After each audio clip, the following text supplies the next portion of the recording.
সারা দেশে গণটিকা কার্যক্রমের প্রথম দিনে ২৭ লাখ মানুষ পেয়েছেন করোনা টিকা। ঢাকার বাইরে চীনের সিনোফার্মে টিকা পেলেন ২৫ লাখ।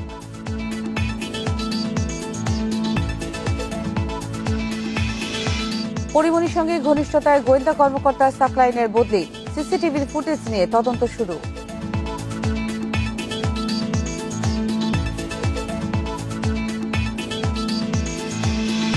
হেলেনা জাহাঙ্গীরের গুলশানের বাসায় সিআইডির জিজ্ঞাসাবাদ, পাসপোর্ট, ব্যাংকের তথ্য সহ ২টি ল্যাপটপ জব্দ।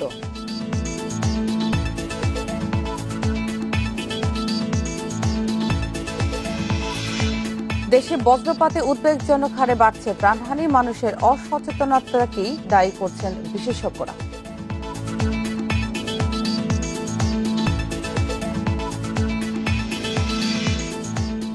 এবং বিশ্বে করোনায় মৃত্যু প্রায় ৪২ লাখ, একদিনে প্রাণহানি ৯,০০০, আক্রান্ত ২০,২৯ লাখের বেশি।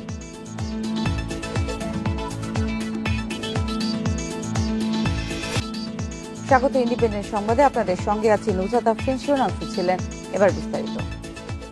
করোনা সংক্রমণ রোধে দেশে গণটিকার কার্যক্রমের প্রথম দিনে ২৭ লাখের বেশি মানুষ টিকা পেয়েছেন। শনিবার রাতে স্বাস্থ্য অধিদপ্তরের টিকা বিষয়ক বিজ্ঞপ্তিতে এই তথ্য জানানো হয়। টিকা গ্রহীতাদের প্রায় ২৫ লাখ মানুষকে দেওয়া হয়েছে চীনের সিনোফার্মের টিকা। এছাড়া দ্বিতীয় ডোজে টিকা নিয়েছেন ৫৩,৭৯৮ জন। সব মিলিয়ে দেশে একদিনে টিকা নিয়েছেন ২৮,৩৬,৯৭০ জন। স্বাস্থ্য অধিদপ্তরের টিকা বিষয়ক বিজ্ঞপ্তিতে আরও বলা হয়, টিকা গ্রহীতাদের মধ্যে সিনোফার্মে টিকা পেয়েছেন ১৩,৫৩,৯১৭ পুরুষ ও ১১,৪৫,৫৩৪ জন নারী। আর মডার্না টিকা পেয়েছেন ১,৬১,০১৯ জন পুরুষ এবং ১,২২,৭০২ জন নারী।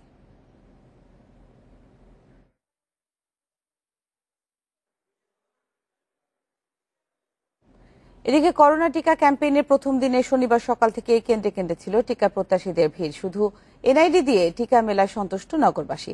রাজধানীতে ১২৯টি কেন্দ্র সহ সারা দেশে ১২ আগস্ট পর্যন্ত এই কর্মসূচি চলবে। কিছুক্ষণ অপেক্ষা, তারপর বুথে বসে টিকা গ্রহণ। গণটিকাদান কর্মসূচির প্রথম দিন এভাবেই নির্ঝঞ্ঝাটভাবে টিকা পান প্রত্যাশীরা। নেই কোনো রেজিস্ট্রেশনের ঝামেলা বা কোনো জটিল প্রক্রিয়া। শনিবার গণটিকা ক্যাম্পেইনের প্রথম দিনে রাজধানীর প্রতিটি টিকা কেন্দ্রে দেখা যায় উপচে পড়া ভিড়। গ্রহীতাদের এনআইডি কার্ড দেখে দেওয়া হচ্ছে টিকা।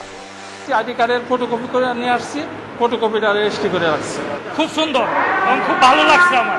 একদম সহজ, কোনো জটিলতা ছিল না, খুব সহজেই আমরা টিকা দিচ্ছি, আরো অনেকে দিচ্ছে। কোনো দৌড়াদৌড়ি লাগে না, সুযোগ সুবিধা সব দিক থেকে ভালো লাগছে। ভোটার আইডি কার্ডের ফটোকপি আর মোবাইল নম্বর দিলেই রেজিস্ট্রেশন করে দিচ্ছেন সংশ্লিষ্ট বুথের কর্মীরা। যারা অনলাইনে রেজিস্ট্রেশন করেছিলেন, প্রয়োজন বিবেচনায় তাদেরও দেওয়া হয়েছে টিকা। তার নাম, ফোন নাম্বার আর তার বয়সটা, এতটুকুই। আর এনআইডি কার্ডের একটা সফট কপি, ক্লিয়ার কপিটা আমরা রেখে দিচ্ছি। প্রথম দিন হিসাবে শুরু করতে একটু সময় লেগেছে, আর সারাদিন যেহেতু আমরা দিব, সারাদিনে নিশ্চয়ই আমরা ৩50 অ্যাক্সেপ্ট করব। টিকা প্রত্যাশীদের কেন্দ্রমুখী করতে ব্যাপক প্রচারণা চালানো হয়েছে বলে জানান টিকা কর্মসূচির সঙ্গে জড়িতরা। সবাইকে টিকার আওতায় আনতে প্রচারণা আরও বাড়ানো হবে বলেও জানান তারা। খুব প্রচার চালিয়েছি যে মাননীয় প্রধানমন্ত্রীর যে উদ্যোগ বিনামূল্যে টিকা, এই টিকাটা আমরা যেন সবাই নিজ নিজ উদ্যোগে আমরা যেন নেই, এবং আমরা কেন্দ্র করেছে বাটালতুন্নেসা স্কুল, এটাও আমরা প্রচার চালিয়েছি। ২৯টি কেন্দ্রে টিকা দেওয়া হচ্ছে। সারা দেশে এর সংখ্যা ১৫,০০০-এর বেশি। Suman Tanvir, Independent News, Dhaka. Corona ও লকডাউন পরিস্থিতি নিয়ে জানাতে সিলেট ও ফরিদপুর থেকে যোগ দিচ্ছেন সহকর্মীরা। প্রথমে যাচ্ছে সিলেটে, সেখানে আছেন সহকর্মী মাধব কর্মকার। মাধব, সিলেটে আসলে কি অবস্থা চলছে? লকডাউন তো অনেকদিন ধরে চলছে, কিন্তু বিগত কয়েকদিন ধরে আমরা আসলে ঢিলেঢালার ভাব দেখছি। আজকে কি অবস্থা সকালে? ঈদ পরবর্তী পর্যায়ে যে লকডাউন, সেটা সুফল কিন্তু সিলেটবাসী পায়নি। সিলেট অঞ্চলের প্রতিদিনের সংক্রমণের মাত্রা কিন্তু একদিনের পর একদিন ছাড়িয়ে গিয়েছে। মৃত্যুর সংখ্যাও সিলেট বিভাগে সর্বোচ্চ দাঁড়িয়েছিল ২০ জন, এবং সিলেট জেলাতেই আসলে ১৬-১৭ জনের মতো মৃত্যু আমরা দেখেছি কোনো দিন। তো এই সংক্রমণ কিন্তু কোনোভাবে ঠেকানো সম্ভব হচ্ছে না, কিন্তু যে গণটিকা শুরু হয়েছে, সেই গণটিকার মাধ্যমে কিছুটা সংক্রমণ কমানো সম্ভব হতে পারে বলে মনে করছেন জনস্বাস্থ্য বিশেষজ্ঞরা। এবং তারই ধারাবাহিকতায় সারা দেশের মতো গতকাল সিলেটেও শুরু হয়েছে গণটিকা কার্যক্রম কিংবা ভ্যাকসিনেশন ক্যাম্পেইন, যেটাতে গতকাল সিলেট মহানগরীর প্রায় ৮১টি কেন্দ্রে, প্রতিটি কেন্দ্রে 300 জনকে করে টিকা দেওয়া সম্ভব হয়েছে। পাশাপাশি জেলার ইউনিয়ন পর্যায়েতে প্রায় 300টি কেন্দ্র খোলা হয়েছে, সেখানটায় কিন্তু এই গণটিকা দেয়া হয়েছে। এবং গতকালকে পাশাপাশি আজ এবং আগামীকাল আরো 2 দিন এই ভ্যাকসিনেশন কার্যক্রম চলবে। তবে জানিয়ে রাখবো যে সিলেটে যখন এই প্রথম ভ্যাকসিনেশন প্রোগ্রাম শুরু হয় প্রথম দিকটা, অর্থাৎ অ্যাস্ট্রাজেনিকার টিকা দেওয়া হয়, তখন কিন্তু সিলেটবাসীর মতো আগ্রহ ছিল না এবং প্রচুর পরিমাণ টিকার ডোজ যেটি ঢাকায় ফেরত পাঠাতে হয়েছিল। সেই সিলেটে এখন মানুষ যে পরিমাণ আগ্রহ দেখাচ্ছে ভ্যাকসিনের জন্য তা কিন্তু সামলে উঠতে পারছে না সিটি কর্পোরেশন। ইতিমধ্যে 72,000 মানুষ কিন্তু রেজিস্ট্রেশন করেও টিকা পাননি। তাদের ব্যাপারেও আসলে একটি ব্যবস্থা গ্রহণ করা হয়েছে, খুব দ্রুততম সময়ে তাদেরকেও টিকা দেওয়া হবে। পাশাপাশি গণটিকা কার্যক্রমও চলবে। এখন সিলেটবাসীর যে পরিমাণ আগ্রহ দেখাচ্ছে সেই পরিমাণ টিকা মজুদ রয়েছে বলে আমাদেরকে জানিয়েছেন সিলেট সিটি কর্পোরেশন কর্তৃপক্ষ। তবে প্রশাসন বলছে যে লকডাউন মানাতে বিভিন্ন ধরনের ব্যবস্থা গ্রহণ করা হচ্ছে, তবে মানুষ প্রশাসনকে ফাঁকি দিয়ে লকডাউন উপেক্ষা করে, স্বাস্থ্যবিধি উপেক্ষা করেই চলাচল করছে এবং তাদের জীবন ধারণ কিংবা যে ধরনের চলাফেরা সেগুলো অব্যাহত রেখেছে। মাধব কর্মকার জানাচ্ছিলেন সিলেট থেকে। এবার যাচ্ছি ফরিদপুরে, সেখানে রয়েছেন আমাদের সহকর্মী মফিজুর রহমান।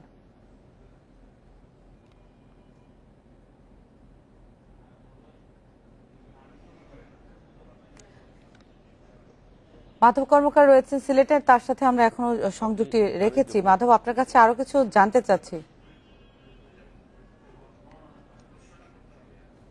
আমরা আছি ফরিদপুরে, ফরিদপুরে রয়েছে মফিজুর রহমান। মফিজুর, আমরা মাধবের কাছ থেকে সিলেটের খোঁজটা জেনেছি, এখন আপনি ফরিদপুরের খবরটি আমাদেরকে জানাবেন, সেখানে লকডাউন মানা হচ্ছে কিনা আর করোনা পরিস্থিতি সবশেষ আর কি তথ্য রয়েছে আপনার কাছে? লকডাউনের কথা যদি বলতে হয়, লকডাউন প্রথম দিকে কিন্তু বেশ মানুষের মধ্যেও কিন্তু বেশ আগ্রহ ছিল এবং তারা কিন্তু ঘরের মধ্যে থেকেছে এবং দোকানপাট ব্যবসা বাণিজ্য একেবারেই বন্ধ থেকেছে এমনটি বলতে হয়। তবে ক্রমেই কিন্তু গত এক সপ্তাহ বা গত 4-5 দিন আমরা লক্ষ্য করেছি ফরিদপুর জেলা শহর বা শহরের আশেপাশের উপজেলা শহরগুলোতেও কিন্তু পরিস্থিতি দেখা গেছে যে মানুষ কিন্তু ঘর থেকে বের হয়েছে কর্মের তাগিদে বা যে কোনো প্রয়োজনেই। তবে ঘর থেকে বের হলেও কিন্তু মানুষের মুখে কিন্তু মাস্ক আমরা দেখতে পেয়েছি, মুখে মাস্ক পরার প্রবণতা বেড়েছে। তো সব মিলিয়ে কিন্তু ফরিদপুরের লকডাউন পরিস্থিতি এখন একেবারে ঢিলে ঢালা, আপনার দিন যত বাড়ছে এবং ততই কিন্তু মানুষের পরিস্থিতি শহরে বা শহরতলিতে আমরা লক্ষ্য করছি। তো গতকালকে যে সারা দেশের যে টিকা দেওয়া কর্মসূচি শুরু হয় তারই অংশ হিসেবে ফরিদপুরেও কিন্তু একই সঙ্গে প্রত্যেকটি ইউনিয়ন এবং পৌর এলাকায় কিন্তু টিকা দেওয়া কার্যক্রম শুরু হয়েছে এবং সকাল 11টায় ফরিদপুরের সদর উপজেলার কানাইপুর ইউনিয়নের স্বাস্থ্য কেন্দ্রে কিন্তু ফরিদপুর জেলা প্রশাসক, ফরিদপুর সিভিল সার্জন এবং সদর উপজেলার নির্বাহী অফিসার গিয়ে তারা এটি উদ্বোধন করেছে এবং সেখানে কিন্তু আমরা দেখেছি মানুষের উপস্থিতি কিন্তু স্বতঃস্ফূর্ত এসেছে। যদিও মানুষের মধ্যে অস্থিরতা একটু বেশি, তাড়াহুড়া বেশি, তবে তাড়াহুড়া ছাড়া কিন্তু স্বাস্থ্যকর্মীরা যেভাবে তারা টিকার কার্যক্রম পরিচালনা করছে সেটা কিন্তু আসলে সুস্থই বলা যায়, এমনটি দাবি করেছেন যারা টিকা নিতে এসেছে এবং টিকার সঙ্গে সংশ্লিষ্ট যে ব্যক্তি তারা বলেছে। তো ফরিদপুর জেলা স্বাস্থ্য বিভাগের যিনি দায়িত্বপ্রাপ্ত আছেন doctor Siddiqur Rahman civil surgeon, তিনি বলেছেন যে ফরিদপুর জেলায় এ পর্যন্ত করোনায় কিন্তু শুধুমাত্র করোনায় মারা গেছে 424 জন, এছাড়া এর বাইরেও কিন্তু উপসর্গেও মৃত্যু হয়েছে অনেক, যদিও সরকারি খাতায় কিন্তু উপসর্গের তালিকাটা তাদের কাছে নেই বা আমাদের গণমাধ্যমকে সরবরাহ করে নাই। অন্যদিকে কিন্তু যদি আক্রান্তের হারের কথা বলতে হয় সেক্ষেত্রে বলতে হবে যে ফরিদপুরে কিন্তু আক্রান্ত হয়েছে 18,900-র উপরে কিন্তু মানুষ পর্যন্ত আক্রান্ত হয়েছে, এর মধ্যে 14,300 মানুষ কিন্তু সুস্থ হয়েছে। তো সব মিলিয়ে কিন্তু পরিস্থিতি কিন্তু খুব যে ভালো সেটাও বলা যাবে না। গতকালকে যে রিপোর্ট আমরা দেখেছি করোনার নমুনা পরীক্ষা, সেই নমুনা পরীক্ষার শতকরা হারে যদি আমরা বলি সেক্ষেত্রে কিন্তু 48% মানুষ কিন্তু করোনা আক্রান্ত নতুন করে শনাক্ত হয়েছে। তো ফরিদপুর বঙ্গবন্ধু সুপ্রদীপ মেডিকেল কলেজের কর্তৃপক্ষ যেটি বলছে যে প্রতিদিনই কিন্তু করোনা আক্রান্ত হয়ে 25 থেকে 30 কোথাও 40 জন রোগী কিন্তু ভর্তি হচ্ছে মেডিকেল কলেজে। বর্তমানে ওই মেডিকেল কলেজে 516 শয্যা বিশিষ্ট এই কলেজটিতে এখন 338 জন রোগী ভর্তি রয়েছে। দর্শক, আপনাদেরকে করোনা এবং লকডাউন পরিস্থিতির খবর জানাচ্ছিলাম। আমাদের সাথে যোগ দিয়েছিলেন সিলেট থেকে মাধব কর্মকার এবং ফরিদপুর থেকে মফিজুর রহমান। করোনা সংক্রমণে গত 24 ঘন্টায় দেশে আরো 261 জনের মৃত্যু হয়েছে। নতুন রোগী শনাক্ত হয়েছে 8,136 জন। নমুনা পরীক্ষা বিবেচনায় শনাক্তের হার 25.65%। শনিবার সকাল 8টা পর্যন্ত 24 ঘন্টায় দেশে করোনায় মৃত্যু হয়েছে 261 জনের, যা এখন পর্যন্ত একদিনে দ্বিতীয় সর্বোচ্চ মৃত্যু। এর আগে গত বৃহস্পতিবার রেকর্ড 264 জনের প্রাণহানি হয়। নতুন 261 জন নিয়ে করোনায় মোট মৃত্যু সংখ্যা দাঁড়ালো 22,411 জনে। 24 ঘন্টায় সবচেয়ে বেশি 101 জনের মৃত্যু হয়েছে ঢাকা বিভাগে। এরপর চট্টগ্রাম বিভাগে মারা গেছেন ৬২ জন, খুলনা বিভাগে ৪৫ জন ও বরিশাল বিভাগে ১২ জন। বাকি ৪ বিভাগে মৃত্যু হয়েছে ৪১ জনের। ৩২,৭১৪ নমুনা পরীক্ষায় ৮,১৩৬ জনের করোনা সংক্রমণ ধরা পড়েছে। এ নিয়ে দেশে মোট আক্রান্তের সংখ্যা দাঁড়ালো ১৩,৪৩,৩৯৬ জন। নমুনা পরীক্ষা বিবেচনায় শনাক্তের হার ২৫.৬৫%। সংক্রমণ পরিস্থিতি বিবেচনায় সরকারি ব্যবস্থাপনায় বেসরকারি হাসপাতালগুলোকে কাজে লাগানোর পরামর্শ দিচ্ছেন বিশেষজ্ঞরা। আমার যে বেডের সংখ্যা সেটি তো আর বাড়ানো সম্ভব না রাতে। বেসরকারি হসপিটালগুলোকে আমরা যদি একটি আমব্রেলার মাধ্যমে আনতে পারি, একটি আমব্রেলাকে আনতে পারি, যেমন পার্শ্ববর্তী ভারতেও কিন্তু একইভাবে করেছিল, দিল্লি, মুম্বাই, তারা কিন্তু তাদের বেসরকারি হসপিটালগুলোকে তাদের থেকে 60% বেডকে সরকারি ব্যবস্থাপনা নিয়েছিল। এটা করা যায় কিনা সেটাকে সরকারকে চিন্তা করা উচিত। ২৪ ঘন্টায় করোনা থেকে সুস্থ হয়েছেন ১৬,৩৮৩ জন। এ পর্যন্ত মোট সুস্থ ১১,৮৮,৮২০ জন। মাহমুদুর নবী, independent news. Bangabandhu Sheikh Mujib medical বিশ্ববিদ্যালয়ে উদ্বোধন হলো ১,০০০ শয্যার বঙ্গমাতা শেখ ফজিলাতুন্নেসা মুজিব কোভিড ফিল্ড হাসপাতাল। শীতাতপ নিয়ন্ত্রিত এই হাসপাতালে সব শয্যার সঙ্গে থাকছে সেন্ট্রাল অক্সিজেন সুবিধা। তবে স্বাস্থ্যমন্ত্রী বলছেন, শুধু হাসপাতাল বাড়িয়ে করোনা নিয়ন্ত্রণ সম্ভব নয়, সংক্রমণ নিয়ন্ত্রণে মানতে হবে স্বাস্থ্যবিধি। করোনা সংক্রমণের ঊর্ধ্বগতিতে দিশেহারা গোটা দেশ। সরকারি বেসরকারি সব হাসপাতালের বেড পরিপূর্ণ করোনা রোগীতে। তীব্র হয়েছে আইসিইউ সংকট। সংকট মোকাবেলায় বিএসএমইউতে প্রথম পর্যায়ে চালু হলো আইসিইউ, এইচডিইউ সহ ৩৫৭ শয্যার হাসপাতাল। দ্বিতীয় ধাপে আরও ৬০০ শয্যা যুক্ত হয়ে মোট ১,০০০ শয্যা থাকবে ফিল্ড হাসপাতালে। এর মধ্যে প্রায় আইসিইউ শয্যা আছে ৪০টি, আর বাকি যতগুলো শয্যা আছে সব শয্যাগুলো সেন্ট্রাল অক্সিজেনের আওতায় রয়েছে, অর্থাৎ সব ধরনের কোভিড চিকিৎসার জন্য উপযোগী। স্বাস্থ্য মন্ত্রণালয়ের তত্ত্বাবধানে পরিচালিত হাসপাতালে থাকছে ১০,০০০ লিটারের সেন্ট্রাল ভিআইপি ট্যাঙ্ক। এখনই অন্য হাসপাতাল থেকে ভর্তি রোগীকে এখানে না আসার অনুরোধ জানিয়েছে স্বাস্থ্য অধিদপ্তর। যে রেফার্ড পেশেন্ট ছাড়া এখানে অন্য কোনো রোগী ভর্তি করা হবে না। তাদের এটা যদি না করা হয় তাহলে সমস্ত লোক এসে এখানে আবার ভিড় করবে, এটা উঠতে যাবে, তখন আরেকটা সংকট তৈরি হবে। এ সময় স্বাস্থ্যমন্ত্রী বলেন, দেশের অধিকাংশ মানুষকে টিকার আওতায় আনা হবে। এরই মধ্যে চীন থেকে আগের ১.৫ কোটির সাথে আরও ৬ কোটি টিকা আনার চুক্তি হয়েছে, যার ২ কোটি আসবে সেপ্টেম্বরে। অক্টোবর ও নভেম্বরে ২ কোটি করে ৩ মাসে আসবে মোট ৬ কোটি। আগের যে ১.৫ কোটি কনফার্ম চুক্তি ছিল তার সাথে আরও ৬ কোটি আমরা যোগ দিচ্ছি, অর্থাৎ প্রায় ৭.৫ কোটি টিকা আমরা চায়না থেকে আনারই চেষ্টা আমরা করছি। নভেম্বরের মধ্যে প্রত্যেক মাসেই আমরা একটা প্রায় সমহারে আমরা এই টিকাগুলো আমরা পেয়ে যাব। দেশব্যাপী মাসেই আমরা একটা প্রায় সমহারে আমরা এই টিকাগুলো আমরা পেয়ে যাব। দেশব্যাপী করোনায় আক্রান্ত ও মৃত্যু বাড়ায় চাপ সামলাতে গত মাসে রাজধানীতে ৫টি ফিল্ড হাসপাতাল তৈরির ঘোষণা দেন স্বাস্থ্যমন্ত্রী। Buddhadeb Kundu, independent News, Dhaka. চলমান লকডাউনের ১৭তম দিন আজ রাজধানীর সড়কে সকাল থেকে বেড়েছে যানবাহনের সংখ্যা। রিকশা, ভাড়ায় চালিত মোটরসাইকেল, অটোরিকশা, ব্যক্তিগত গাড়ির পরিচয় ভাড়ায় চালিত প্রাইভেট কার চলাচল করছে। ভাড়া নিয়েও চলছে নৈরাজ্য। এ নিয়ে আরো জানাতে রাজধানী গাবতলী থেকে আমাদের সাথে যোগ দিচ্ছেন সহকর্মী বিপ্রজিৎ চন্দ্র। বিপ্রজিৎ, এই মুহূর্তে সড়কের কি চিত্র দেখছেন, আর আইন শৃঙ্খলা বাহিনীর তৎপরতা আজকে লকডাউনের দিনে কেমন দেখছেন? দেখুন, চলমান লকডাউনের আজ ১৭তম দিন।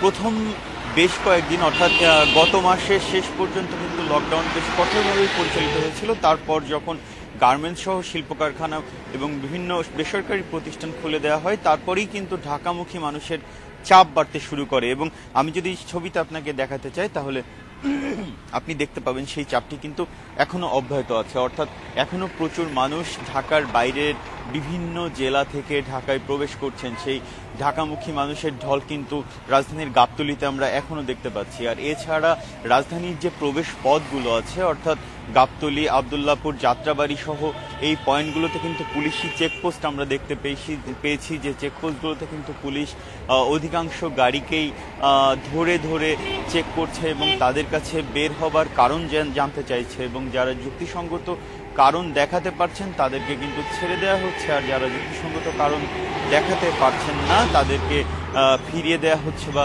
জরিমানার আওতায় আনা হচ্ছে। তবে লকডাউনের যে চিত্র, অর্থাৎ লকডাউনে আমরা যে পরিমাণ গাড়ি রাস্তায় দেখতে পাচ্ছি, অর্থাৎ ব্যক্তিগত গাড়ি, অটো রিক্সা, মাঝে মাঝে কিছু বাস আমাদের চোখে পড়ছে, তো সব কিছু মিলিয়ে এটাকে কোনোভাবেই লকডাউনের সৃষ্ট পরিস্থিতি বলার কোনো সুযোগ নেই। অর্থাৎ অনেকটা স্বাভাবিক পরিস্থিতির মতোই আমরা দেখতে পাচ্ছি।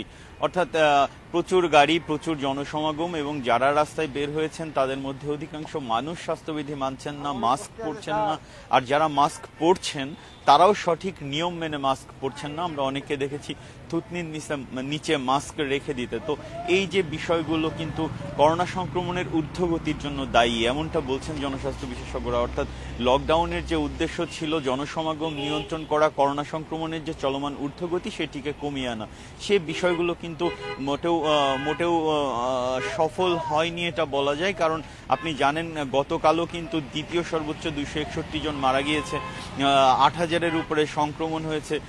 জনস্বাস্থ্য বিশেষজ্ঞরা বলছেন যে লকডাউন দেয়া হয়েছে, এই লকডাউনের যদি কার্যকরী বাস্তবায়ন করা হতো তাহলে কিন্তু করোনা সংক্রমণের যে ঊর্ধ্বগতি এটি অনেকাংশে কমে আসতে পারত।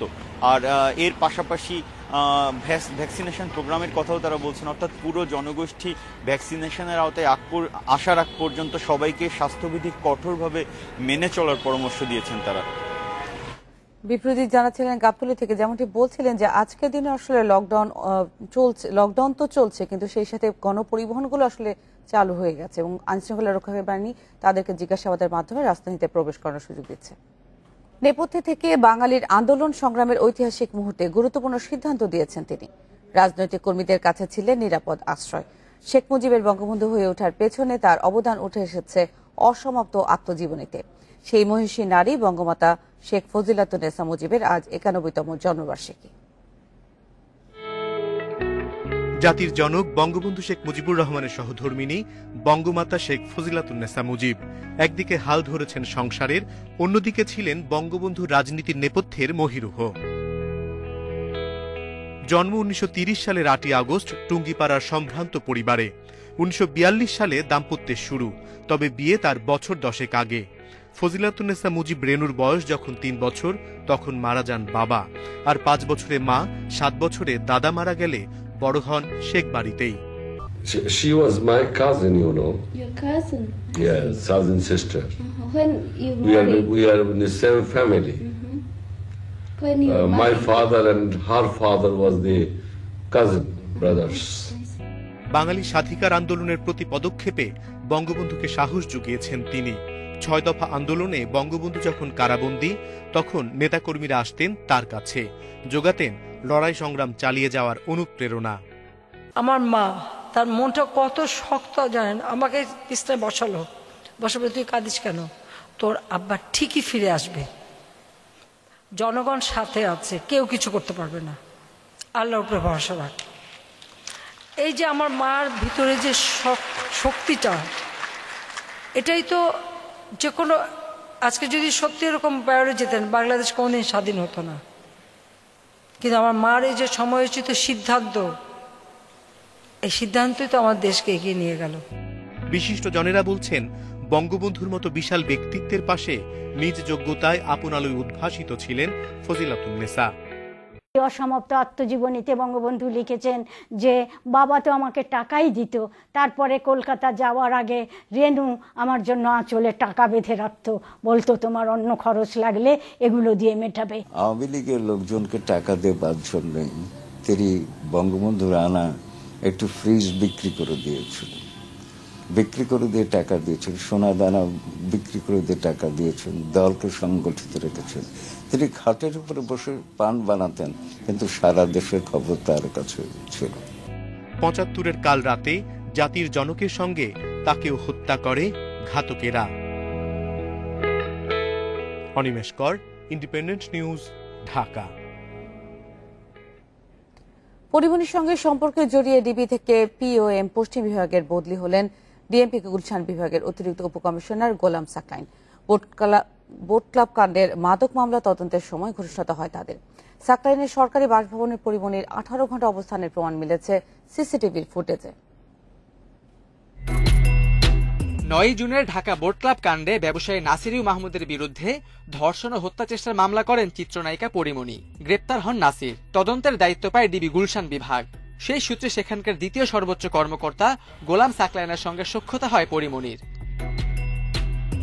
সম্প্রতি বনানীর বাসা থেকে মাদক জব্দ পরিমণি গ্রেপ্তারের পর সামনে আসে তাদের সে সম্পর্কের প্রসঙ্গ। রাজারবাগ অফিসার্স কোয়ার্টারে মধুমতি ভবনের সিসিটিভি ফুটেজে দেখা গেছে 1 আগস্ট সকাল 8টার দিকে সেখানে আসে লাল টি শার্ট পরা এক পুরুষ ও সাদা জামা পরা এক নারী। ফুটেজ বলছে তাদের একজন পুলিশ কর্মকর্তা সাকলাইন, অন্যজন পরিমণি।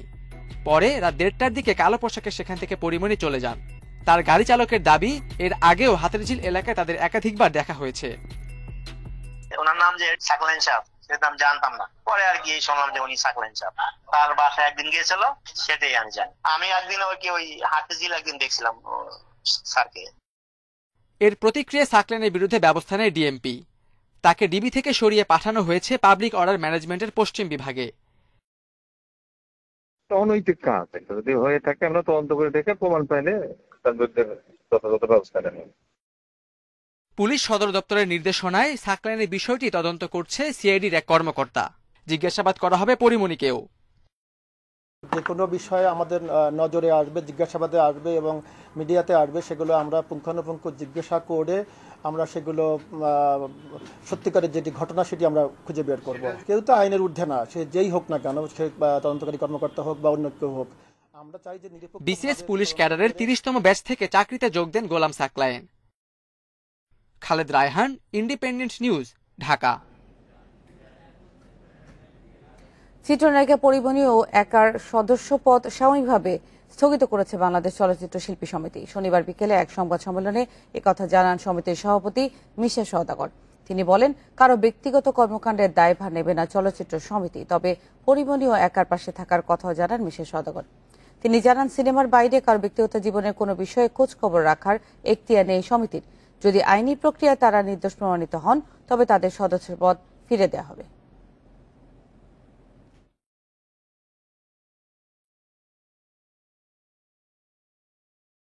তাদের ব্যক্তিগত কোনো অনৈতিক বা অপরাধমূলক কর্মকাণ্ডের দায় দায়িত্ব সংগঠন হিসেবে বাংলাদেশ চলচ্চিত্র শিল্পী সমিতি নেবে না। গঠনতন্ত্রের যথাযথ বিধি মোতাবেক আপাতত তাদের সদস্যপদ সাময়িকভাবে স্থগিত রাখার সিদ্ধান্ত। সাময়িকভাবে তার সদস্যপদ স্থগিত করেছে এটা বলে না যে তারা তাদের সাথে আমরা অবশ্যই তাদের পাশে ছিলাম এবং আছি এবং থাকবো। আওয়ামী লীগ থেকে অব্যাহতি পাওয়া হেলেনা জাহাঙ্গীরের গুলশানের বাসায় তল্লাশি চালিয়েছে পুলিশের অপরাধ তদন্ত বিভাগ সিআইডি। শনিবার বিকেলে তার বাসা থেকে বেশ কিছু কাগজপত্র, পাসপোর্ট, ব্যাংকের তথ্য সহ 2টি ল্যাপটপ জব্দ করা হয়। বাড়িতে থাকা হেলেনার মা ও মেয়ে এবং 3 গৃহকর্মীকে জিজ্ঞাসাবাদও করেন গোয়েন্দারা। 29 জুলাই রাতে গুলশানের বাড়িতে অভিযান চালিয়ে হেলেনাকে আটক করে র্যাব। ডিজিটাল নিরাপত্তা আইন সহ 4 মামলায় তাকে 8 দিনের রিমান্ডে দেয় আদালত।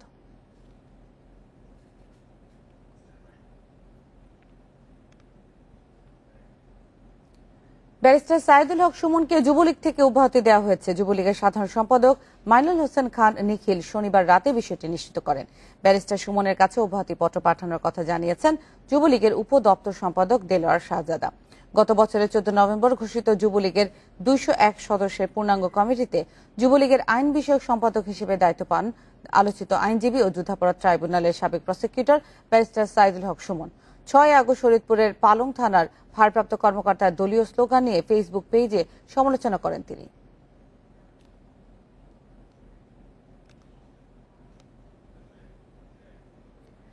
দেশে বজ্রপাতে মৃত্যুর সংখ্যা উদ্বেগজনকভাবে বাড়ছে। গত 10 বছরে 3,500-এর বেশি মানুষ মারা গেছেন। আবহাওয়াবিদরা বলছেন, দেশে বনাঞ্চল কমে যাওয়া এবং বৈশ্বিক উষ্ণায়নের প্রভাবে জলবায়ু পরিবর্তন হচ্ছে। সেই সাথে মানুষের অসচেতনতার কারণেই বাড়ছে বজ্রপাতে প্রাণহানি। দেশে বজ্রপাতে মানুষের মৃত্যু ক্রমেই বাড়ছে। এবছর ৪ আগস্ট পর্যন্ত বজ্রপাতে ২৭২ জনের প্রাণহানি হয়েছে। দুর্যোগ ব্যবস্থাপনা অধিদপ্তরের তথ্য বলছে গত এক দশকে মারা গেছে ২,০০০-এর বেশি মানুষ, আর বছরে মারা যাচ্ছে প্রায় ১৫০ জন। বনায়ন ও বড় গাছ কমায় বজ্রপাত আশঙ্কাজনক হারে বাড়ছে। বজ্রপাত থেকে বাঁচতে সতর্ক হওয়ার তাগিদ দিয়েছেন বিশেষজ্ঞরা। যখন বজ্রপাত শুরু হয় তখন খোলা জায়গায় থাকা যাবে না, বাড়িতে আশ্রয় নিতে হবে অথবা কোনো গাছের নিচে আশ্রয় নিতে পারবে না, কোনো মাঠে থাকতে পারবে না এবং কোনো লৌহজাত খাম্বা বা কোনো ইলেকট্রিক কোনো খাম্বা কোথাও আশ্রয় নিতে পারবে এবং কোনো লৌহজাত দ্রব্যের সংস্পর্শে থাকা যাবে না। বজ্রপাতের সময় খোলা জায়গা, উঁচু স্থান, মোবাইল টাওয়ার থেকে দূরে থাকার পরামর্শ দিয়েছেন তারা। মানুষ যদি দেখে যে মেঘ ডাকছে বা বজ্রপাতের আপনার বিদ্যুতের ঝলকানি দেখা যাচ্ছে, তাহলে মোবাইল টাওয়ার থেকে দূরে থাকার পরামর্শ দিয়েছেন তারা। মানুষ যদি দেখে যে মেঘ ডাকছে বা বজ্রপাতের আপনার বিদ্যুতের ঝলকানি দেখা যাচ্ছে, তাহলে তারা যেন ওই মেঘটা চলে যাওয়া পর্যন্ত ঘরে বসে থাকে। ফাঁকা জায়গায় থাকলে, মাঠে মানুষ থাকলে ওই ধরনের মেঘ দেখলে বাড়ি চলে আসবে। এইটুক যদি এরা মেনে চলে, তাইলে এইসব মানে আনওয়ান্টেড ডেথ কমে যাবে অনেক। বজ্রপাত থেকে বাঁচতে সচেতনতার পাশাপাশি বেশি করে বড় গাছ লাগানোর তাগিদ বিশেষজ্ঞদের। Jahanara Parvin, Independent News, Dhaka. হবিগঞ্জে করোনা রোগী বাড়ায় জেলা সদর হাসপাতালে বেড়েছে অক্সিজেনের চাহিদা, কিন্তু সেন্ট্রাল অক্সিজেন প্ল্যান্টটি এখনো চালু না হওয়ায় রোগীরা পড়ছেন ভোগান্তিতে। স্বজনদের দাবি, নিজ উদ্যোগে বাইরে থেকে সংগ্রহ করতে হচ্ছে অক্সিজেন সিলিন্ডার। তবে কর্তৃপক্ষ বলছে দ্রুতই অক্সিজেন প্ল্যান্টটি চালু করে সংকটের সমাধান হবে। হবিগঞ্জ 250 শয্যা জেলা সদর হাসপাতালে গড়ে প্রতিদিন করোনা ও উপসর্গ নিয়ে ভর্তি হচ্ছেন 50 থেকে 70 জন রোগী। তবে হাসপাতালে ভর্তি হলেও নেই অক্সিজেন পাওয়ার নিশ্চয়তা। জেলা সদর হাসপাতালটিকে করোনা ডেডিকেটেড ঘোষণা করলেও চালু হয়নি সেন্ট্রাল অক্সিজেন ব্যবস্থা। সংকট হয়েছে অক্সিজেন সিলিন্ডারের, ফলে হাসপাতালে ভর্তি রোগীর স্বজনদের অনেকেরই নিজ দায়িত্বে অক্সিজেনের ব্যবস্থা করতে হচ্ছে। ভর্তি জায়গা তো অক্সিজেন নাই, আমি বাইরে থেকে আইন না অক্সিজেন দিয়ে ইউজ করা হইতেছে। বলতেছে এর বেশি আমাদের কিছু দেওয়ার নেই, আপনারা সিলিন্ডার ডাক্তার নিয়ে যাবেন। 2 দিন আগে একটা ফাউন্ডেশন ওই জায়গা থেকে কিছু অক্সিজেন নিয়ে যেতে দেখছি, কিন্তু উপরে অক্সিজেন উঠতে দেখিনি। হাসপাতাল সংশ্লিষ্টরা জানান, জেলা প্রশাসনের উদ্যোগে বেসরকারি একটি প্রতিষ্ঠানের সহায়তায় হাসপাতালে করোনা রোগীদের অক্সিজেন সিলিন্ডার নিশ্চিত করা হচ্ছে। এনজিও সংগঠনের মাধ্যমে আমরা সরাসরি সেই অক্সিজেন সিলিন্ডারগুলো কাজপুরে পাঠিয়ে ওখান থেকে রিফিল করে নিয়ে আসার কারণে এখন আমরা আলহামদুলিল্লাহ অক্সিজেন সংকটটা উত্তরণ করতে পেরেছি। হাসপাতালের সেন্ট্রাল অক্সিজেন প্ল্যান্টটি গত বছরের ডিসেম্বরে চালুর ঘোষণা দেওয়া হলেও তা হয়নি। জেলা প্রশাসক জানালেন, প্ল্যান্ট দ্রুত চালুর লক্ষ্যে কাজ চলছে। আমাদের এই কাজটি করছে লিন্ডে নামের প্রতিষ্ঠানটি, তাদের সঙ্গে যোগাযোগ করা হয়েছে। তারা আমাদেরকে কথা দিয়েছে যে আগামী 14 তারিখের মধ্যে তারা তাদের সম্পূর্ণ কাজটি করতে সক্ষম হবে। যদি এটা হয় তাহলে আমরা আশা করছি যে অচিরেই আমাদের লিকুইড অক্সিজেন প্ল্যান্টটিও চালু করা সম্ভব হবে। হবিগঞ্জে এ পর্যন্ত করোনা শনাক্ত হয়েছে প্রায় 5,500 মানুষের, আর করোনা আক্রান্ত হয়ে মারা গেছেন 37 জন। Independent News desk. যমুনা ও তিস্তার ভাঙনে বিলীন নদী তীরের বসতভিটা ও গুরুত্বপূর্ণ স্থাপনা। ভাঙনের তীব্রতা বেশি হওয়ায় ঘরবাড়ি সরিয়ে নেওয়ার সময় পর্যন্ত পাচ্ছে না নদী পাড়ের বাসিন্দারা। ভিটেমাটি হারিয়ে সর্বশান্ত তারা। দ্রুত টেকসই বাঁধ সহ ভাঙন কবলিতদের পাশে দাঁড়ানো আহ্বান ভুক্তভোগীদের। যমুনা নদীর পানি কমতে থাকায় গত এক সপ্তাহ ধরে ভাঙনে বিলীন টাঙ্গাইল সদর, কালিহাতী, নাগরপুর ও ভুয়াপুর উপজেলার শতাধিক ঘরবাড়ি, শিক্ষা প্রতিষ্ঠান। অন্তত 10 গ্রামের মানুষ সব হারিয়ে নিঃস্ব। নদীতে সব বাড়িঘর চলে গেছে, যে দেখেন আমাদের অবস্থা, বাড়িঘর সব ভাঙাচুরা। গাইডবাঁধ ভাঙার কারণ এখানে কাজ করছে মাত্র 700 মিটার, আর এখানে অবশিষ্ট আছে 1 কিলোমিটার। যদি 1 কিলোমিটার ভিতরে স্থায়ী বাঁধ না হয় তাহলে 700 মিটারের কোনো মূল্য নাই। তিস্তার ভাঙনের সর্বশান্ত রংপুর ও কুড়িগ্রামের হাজারো পরিবার। একের পর এক আবাদি জমি, মসজিদ, ব্রিজ, কাঁচা পাকা সড়ক ও স্কুল বিলীন হয়েছে নদীগর্ভে। ভাঙন ঠেকাতে পানি উন্নয়ন বোর্ডের সীমিত উদ্যোগ কাজে আসছে না। সরবরাহ হয়, জমা জমি সব নদীর মধ্যে বিলীন হয়ে চলে গেছে।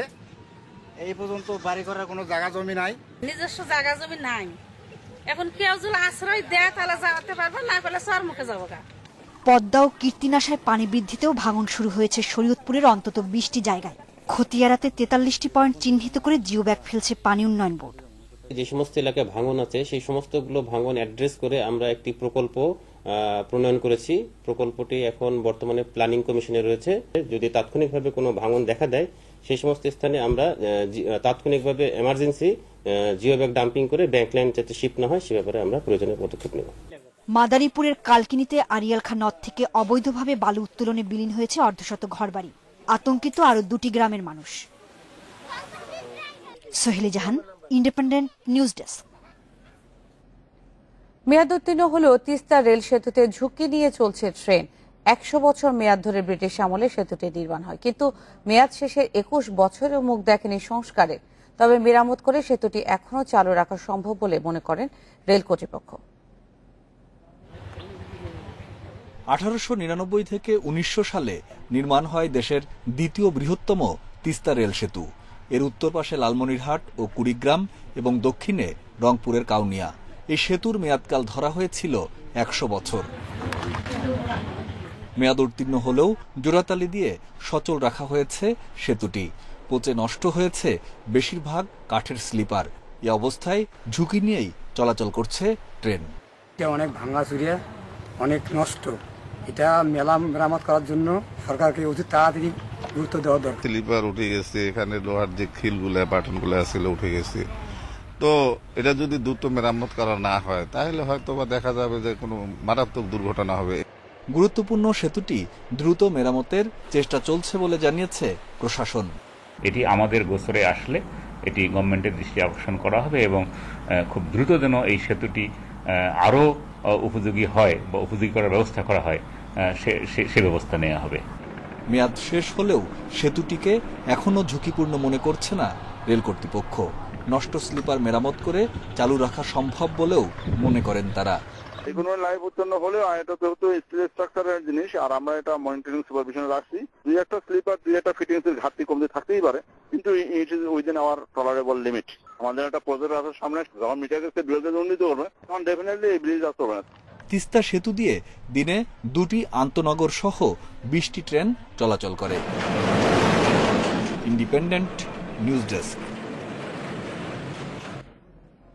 করোনায় আবাসন খাতে বিক্রি 40 ভাগের নিচে নেমে এসেছে বলে দাবি করেছেন ব্যবসায়ীরা। নানা মূল্য ছাড় দিয়েও বাড়ানো যাচ্ছে না ব্যবসার পরিধি। রড, সিমেন্ট সহ নির্মাণ সামগ্রীর দাম বাড়ায় আরো বেশি বিপাকে পড়তে হচ্ছে বলে দাবি তাদের। লকডাউনের কারণে নির্মাণ কাজ বন্ধ থাকায় বেকায়দায় পড়েছেন শ্রমিকরাও। করোনার কারণে দীর্ঘদিন ধরেই জারি রয়েছে লকডাউন সহ নানা বিধিনিষেধ। ফলে বাধ্য হয়ে বন্ধ রাখতে হচ্ছে নির্মাণ কাজ। কেউ কেউ সীমিতভাবে নির্মাণ কাজ চালালেও স্বাস্থ্যবিধি মানছেন না শ্রমিকরা। আগে তো ভালো চলছে, এখন তো মোটামুটি কোনো রকম কি আর কি কাজ করা যায় না, মনে করেন দমদম আটকে যায়। ব্যবসায়ীদের দাবি নির্মাণ কাজ বন্ধ রাখলে তাদের খরচ বেড়ে যায়। করোনায় সরকারি দপ্তরের কাজ সীমিত হওয়ায় নকশা অনুমোদন, ছাড়পত্র নেওয়া সহ বিভিন্ন কাজে লাগছে বাড়তি সময়। এছাড়াও অস্বাভাবিক হারে বেড়েছে রড, সিমেন্ট, পাথর সহ বিভিন্ন নির্মাণ সামগ্রীর দাম। তাই কম দামে ফ্ল্যাট বিক্রি করলে লোকসানের শঙ্কায় আবাসন ব্যবসায়ীরা। যত প্রজেক্ট লেন্দি হবে, ডিলে হবে, অত বেশি আপনার প্রজেক্ট কস্ট বেড়ে যাবে। সেই ক্ষেত্রে আমাদের যে পুরনো প্রজেক্টগুলো এখন হাতে আছে সেই প্রজেক্টগুলোতে আমরা যদি এখন ছাড় দিই তাহলে আমাদের লস করতে হবে। এবং এই জন্যই যদি আমাদের রিয়েল এস্টেট ইন্ডাস্ট্রিতেও গভর্নমেন্ট কিছু প্রণোদনার ব্যবস্থা করে। আবাসন খাতের সংগঠন রিহাব বলছে, গত 6-7 মাসে আবাসন খাতে বিক্রির পরিমাণ 60% মতো কমেছে।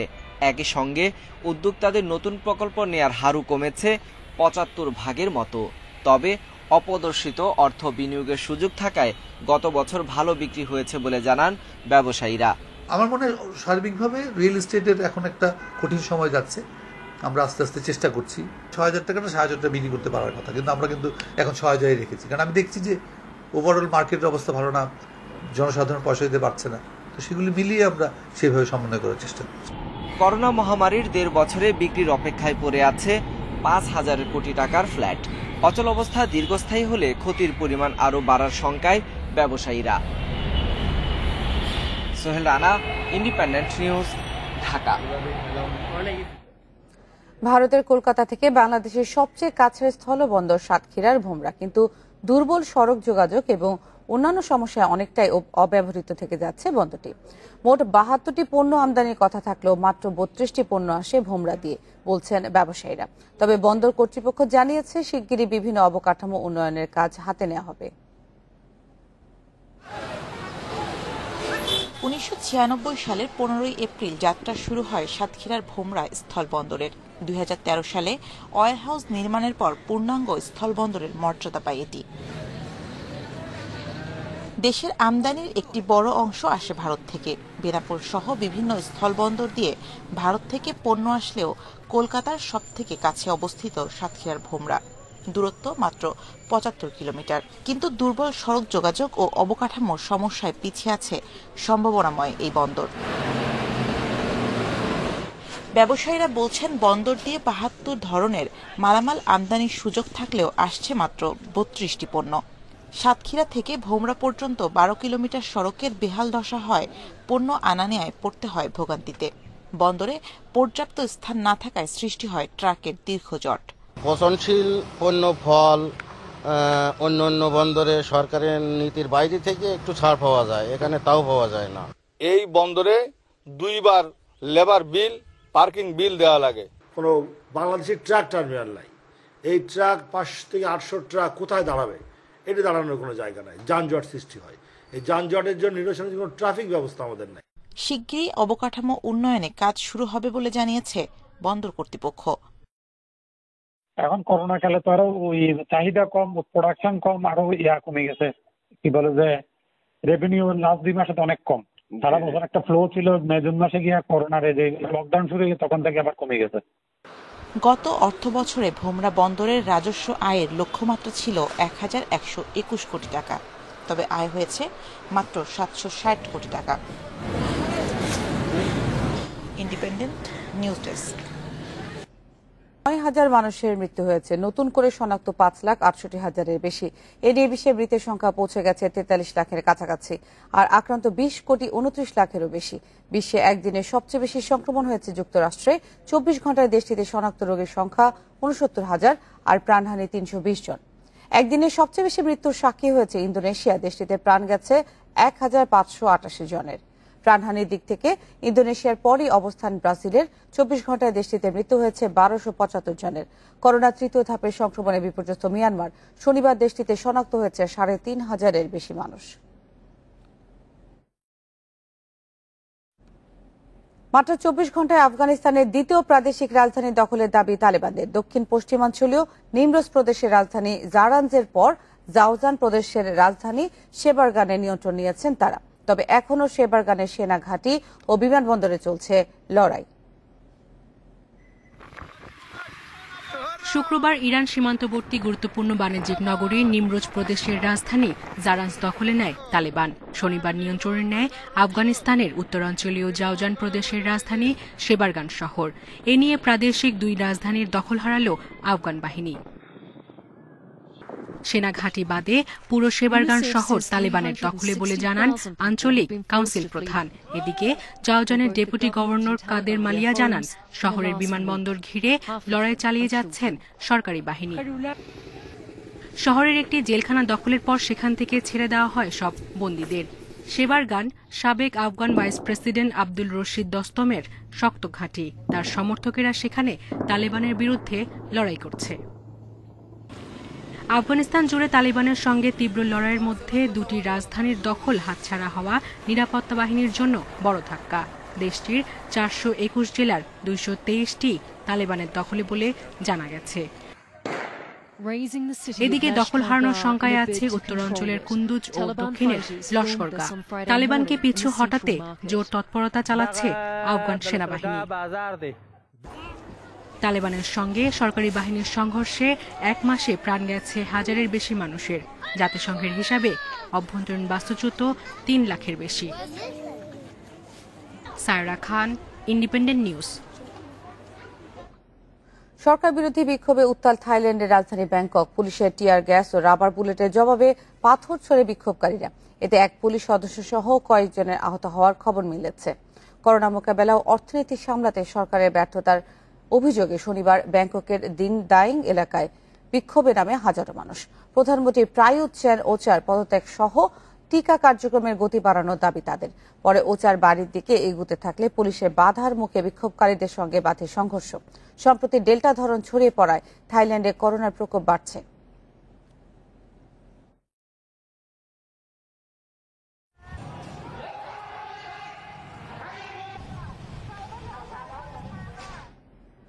বাংলাদেশ সফরে অবশেষে জয় পেল অস্ট্রেলিয়া। চতুর্থ টি-20তে টাইগারদের 3 উইকেটে হারিয়েছে ম্যাথিউ ওয়েডের দল। 105 রানের টার্গেট 1 ওভার হাতে রেখে জিতে নেয় অজিরা। দারুণ বোলিংয়ে ম্যাচ সেরা অজি লেগ স্পিনার মিশেল সোয়াপসন। কিছুক্ষণ আগে এই উইকেটে হাঁসফাঁস করতে থাকা বাংলাদেশ ব্যাটসম্যানেরা দেখলেন 1 ওভারে ক্রিস্টিয়ানের 5 ছক্কা। শ্রাবণে ছক্কা বৃষ্টিতে স্নাত বোলারটির নাম সাকিব আল হাসান। 105 রানের টার্গেটের ম্যাচ কার্যত এখানেই শেষ হয়ে যাবার কথা। তারপরও টাইগাররা যে ঘুরে দাঁড়ালো, তার পেছনে মুস্তাফিজের অবিশ্বাস্য বোলিং। কিন্তু এদিন যে অন্যরকম শপথ নিয়ে মাঠে নেমেছিলেন অ্যাস্টন এগার। পরিস্থিতির কারণে তার 27 রানের ইনিংসকে মনে হয়েছে অতিমানবীয়। কৃপনের মতো মুস্তাফিজের 4 ওভার ব্যবহার করেছেন মাহমুদুল্লাহ। এক ধাপ এগিয়ে মহাকৃপন ফিজ তার 4 ওভারে গুনেছেন 9 রান, ডট বল 17, উইকেট 2টা। কিন্তু বোলিংয়ে সাকিবের অন্যরকম 50তে সর্বনাশ যে আগেই হয়ে গেছে। 1 ওভার হাতে রেখে অজিদের আরাধ্য জয়। টাইগার কর্নারে তখন সন্তর্পণে ভাসছে শরীফুলের 2 ওভার অব্যবহৃত থেকে যাবার আক্ষেপ। ব্যাটসম্যানদের খারাপ সময় আসবে, এটাই স্বাভাবিক, কিন্তু সেখান থেকে শিক্ষা কতটা নেওয়া গেল সেটাই আলোচনার বিষয়। সেই মানদণ্ডে লেজে গোবরে একাকার ব্যাটসম্যানটির নাম সৌম্য সরকার। সিরিজে তার রান এখন ডিজিট আকারে রীতিমতো ট্রলের বিষয়। চতুর্থ ম্যাচেও পথ হারালেন পুরনো আসক্তিতে। হ্যাজেলউডের সুইংয়ের বিপরীতে মিড উইকেটে ভাসিয়ে মারতে গিয়ে আবারও ডুবলেন টাইগার ওপেনার। সৌম্যের মতোই ভুল থেকে শিক্ষা না নেয়ার পণ নাইমের। আগের বলে রিভিউতে বেঁচে যাওয়া এই টাইগার উইকেট দিয়ে এসেছেন পরের বলে চড়া হতে গিয়ে। মোটের উপর ইনিংস বড় করতে না পারার পুরনো রোগ ফিরে এসেছে যেন মহামারী রূপে। মাঝারির বেশি কিছু করা যেন ভুলে গেছেন সাকিব। আগের ম্যাচের হিরো রিয়াদ আগে ভাগেই খেলে ফেললেন স্লগ সুইপ। সোয়েবসনের গুগলিতে সোহানের বিভ্রান্তি। দারুণ শুরুর পর ইনফর্ম আফিফ থেমেছেন 21-এ। শেষ দিকে মাহাদির ক্যামিওতে 100 ছাড়ালো পুঁজি। কেউ না চাইলেও চতুর্থ ম্যাচের কেন্দ্রীয় চরিত্র মিরপুরের উইকেট। ঘরের মাটিতে হারতে ভুলে যাওয়া টাইগার ডেরায় তেতোসা, আর স্বস্তির রাত মিরপুরে জিততে ভুলে যাওয়া অজিদের জন্য।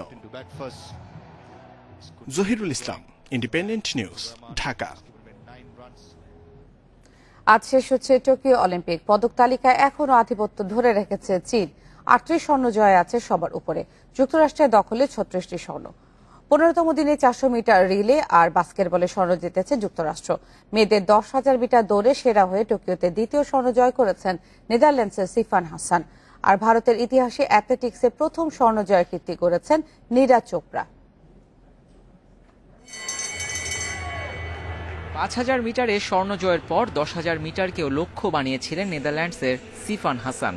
29 মিনিট 55.32 সেকেন্ড সময় নিয়ে সবাইকে পেছনে ফেলে লক্ষ্য পূরণ করেছেন। মেয়েদের 400 মিটার রিলেতে সোনা জিতেছে ফেভারিট যুক্তরাষ্ট্র। Sydney McLaughlin, Allison Felix, Dalilah Muhammad ও আথিং মু অনেক বড় ব্যবধানে সোনা জিতে নিয়েছেন রিলেতে। এ নিয়ে ফেলিক্স অলিম্পিকে 7ম সোনা জিতে নিলেন। ক্যারিয়ারে 7 নম্বর সোনা জিতে নিয়েছেন সভেতলানা রোমাশিনা। রাশিয়ার আর্টিস্টিক সুইমিং দলের এই সদস্য সভেতলানা কলেসনিচেঙ্কোকে নিয়ে অনায়াসে সোনা জিতেছেন। এই ইভেন্টে রৌপ্য জিতেছে ইউক্রেন। অ্যাথলেটিক্সে ভারতকে ইতিহাসের প্রথম সোনা এনে দিয়েছে নীরাজ চোপড়া। জ্যাভলিন থ্রোয়ে নিজের দ্বিতীয় চেষ্টায় 87.58 মিটার দূরে পাঠিয়েছেন। তার এই থ্রো অনায়াসেই সোনা এনে দিয়েছে। টানা চতুর্থবার অলিম্পিকে সোনা জিতল যুক্তরাষ্ট্রের বাস্কেটবল দল। 5 পয়েন্টের ফাইনালে ফ্রান্সকে হারিয়েছে তারা। Abidur Rahman, Independent News. Manchester সিটিকে হারিয়ে community shield champion Leicester City লন্ডনের ওয়েম্বলিতে খেলেছে ইহেনাচোর একমাত্র গোলে মৌসুমের প্রথম শিরোপা ঘরে তুলল ব্রেন্ডন রজার্সের দল। গেল মৌসুমে দারুণ খেলা ইলকাহ গিনদোয়ান শুরুতেই এগিয়ে নিতে পারত ম্যান সিটিকে। তার বাঁকানো ফ্রি কিক গোলে পরিণত হতে দেয়নি গোলকিপার কাসপের স্মাইকেল। বিরতির আগে সুযোগ আসে লেস্টার সিটিরও, কিন্তু গোলের দেখা পায়নি কোনো দল। নিশ্চিত ড্রয়ের দিকে গড়ানো ম্যাচে আসে নাটকীয়তা। 89 মিনিটে ডি বক্সে ফাউলের খেসারত দিতে হয় ম্যান সিটিকে। জোরালো স্পট কিকে দলের জয় নিশ্চিত করেন কেলেচি ইহেনাচোকো। পেনাল্টির প্রতিবাদ করায় 2 খেলোয়াড়কে হলুদ কার্ড দেখায় রেফারি।